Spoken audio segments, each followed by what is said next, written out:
Shalom everyone, ನಿಮ್ಮೆಲ್ಲರನ್ನ ವಿಡಿಯೋದಲ್ಲಿ ಸ್ವಾಗತ ತಿಳಿಸ್ತೀನಿ. ಇವತ್ತು ನಾವು ಉಪವಾಸ ಬಗ್ಗೆ ತಿಳ್ಕೊಳ್ಳೋಣ. ಮಸಿ ಜೀವನದಲ್ಲಿ ಉಪವಾಸ ಅನ್ನೋದು ನಮಗೆ ಒಂದು ಹೋರಾಟದ ಒಂದು ಅಸ್ತ್ರ ಇದ್ದಂತೆ, ವೆಪನ್ ಇದ್ದಂತೆ. ದುಷ್ಟನ ವಿರುದ್ಧವಾಗಿ ಹೋರಾಡೋದಕ್ಕೆ ನಮಗೆ ಒಂದು ಅಸ್ತ್ರ ಅಂದರೆ ಉಪವಾಸದಲ್ಲಿ ನಾವು ಉಪವಾಸ ಮಾಡುವಾಗ ನಮಗೆ ನಮ್ಮ ಶರೀರದ ಆಸೆಗಳನ್ನ ನಾವು ತಗ್ಗಿಸ್ಕೊಂಡು ದೇವ್ರ ಹತ್ರ ನಾವು ಹೋದಾಗ, ನಮ್ಮ ಸಮಯನ ನಾವು ದೇವರಲ್ಲಿ ಕಳೆದಾಗ ಉಪವಾಸದ ಸಂಪೂರ್ಣವಾಗಿ ಅದು ಅರ್ಥಪೂರ್ಣವಾಗಿರುತ್ತೆ. ಉಪವಾಸ ಮಾಡುವಾಗ ನಾವು ನಮ್ಮ ಜೀವನದ ಎಲ್ಲ ರೀತಿಗಳಲ್ಲಿ ದೇವರನ್ನ ನೆನೆಸ್ಕೊಂಡು ದೇವರ ಜಪದಲ್ಲಿ, ದೇವರನ್ನೊಂದು ನಾಮಸ್ಮರಣದಲ್ಲಿ ನಾವಿದ್ದಾಗ ಉಪವಾಸದ ಒಂದು ಪೂರ್ತಿ ಯೋಜನೆ ಪೂರ್ತಿ ಆಗುತ್ತೆ. ಉಪವಾಸ ಮಾಡುವಾಗ ಮನುಷ್ಯನು ಅವನು ಆತ್ಮದಲ್ಲಿ ಸ್ಟ್ರಾಂಗ್ ಆಗಿ ಶರೀರದಲ್ಲಿ ವೀಕ್ ಆಗ್ತಾನೆ.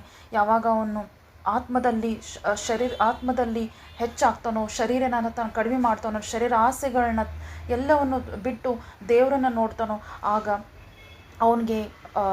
ಅವನಿಗೆ ವಿರುದ್ಧವಾಗಿದ್ದಂಥ ಎಲ್ಲ ದುಷ್ಟನ ಯೋಜನೆಗಳು ಮುರಿಯಲ್ಪಡುತ್ತವೆ. ಅವನು ಫಾಸ್ಟ್ ಮಾಡುವಾಗ ಮಾಡಬೇಕಾಗಿದ್ದಂಥ ಮುಖ್ಯವಾದ ಅಂಶಗಳು, ನಮ್ಮ ದಿನನಿತ್ಯದ ಚಟುವಟಿಕೆಗಳನ್ನು ಕಡಿಮೆ ಮಾಡಿ ದೇವರ ಹತ್ರ ಸಮಯ ತೆಗಿಬೇಕು.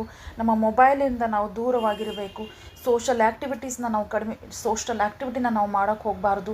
ನಾವು ಯಾವ ದಿನ ಉಪವಾಸ ಮಾಡಿರ್ತೀವೋ ಆ ದಿನ ಪರ್ಟಿಕ್ಯುಲಾಗಿ ನಾವು ದೇವರಿಗೆ ಅರ್ಪಿಸಿ ದೇವರನ್ನೇ ನಾಮಸ್ಮರಣೆ ಮಾಡಿ ಬೈಬಲ್ ರೀಡಿಂಗ್ ಆಗಿರ್ಬೋದು, ಆರಾಧನೆ ಮಾಡೋದಾಗಿರ್ಬೋದು, ನಾವು ಈ ರೀತಿ ದೇವರಿಗೆ ನಾವು ಟೈಮ್ನ ಕೊಡಬೇಕು. ಉಪವಾಸ ಮಾಡಿ ನೀವು ದೇವರಿಗೆ ಟೈಮ್ ಕೊಟ್ಟಿಲ್ಲ ಅಂದರೆ ಉಪವಾಸದ ಬೆನಿಫಿಟ್ ನಿಮಗೆ ಸಿಗೋದಿಲ್ಲ.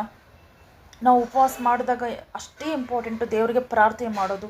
ನಾವು ಉಪವಾಸ ಮಾಡಿ ಪ್ರಾರ್ಥನೆ ಮಾಡಿದಾಗೆ ಮಾತ್ರ ಅದು ಉಪವಾಸಕ್ಕೆ ಅರ್ಥ ಬರುತ್ತೆ. ನಾವು ಫಾಸ್ಟ್ ಮಾಡಿ ಪ್ರಾರ್ಥನೆ ಮಾಡಿದಾಗ ಪ್ರೇಯರಿಗೆ ಜಾಸ್ತಿ ಪವರ್ ಬರುತ್ತೆ.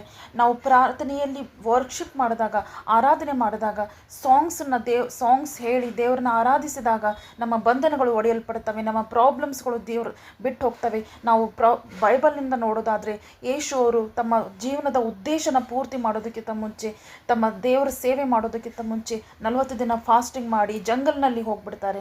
ಅವರು ಏಕಾಂತದಲ್ಲಿ ಹೋಗಿ ದೇವರ ನಾಮಸ್ಮರಣೆ ಮಾಡ್ತಾರೆ. ಅದೇ ರೀತಿ ನಾವು ಇನ್ನೊಬ್ಬರು ಈ ದಾನಿಯಲ್ನ ನೋಡೋದಾದರೆ, ದಾನಿಯಲ್ಲು ಒಂದು ಬಂಧನದಲ್ಲಿರ್ತಾನೆ, ಬೇರೆ ಒಂದು ರಾಜ್ಯದಲ್ಲಿ ಇರ್ತಾನೆ.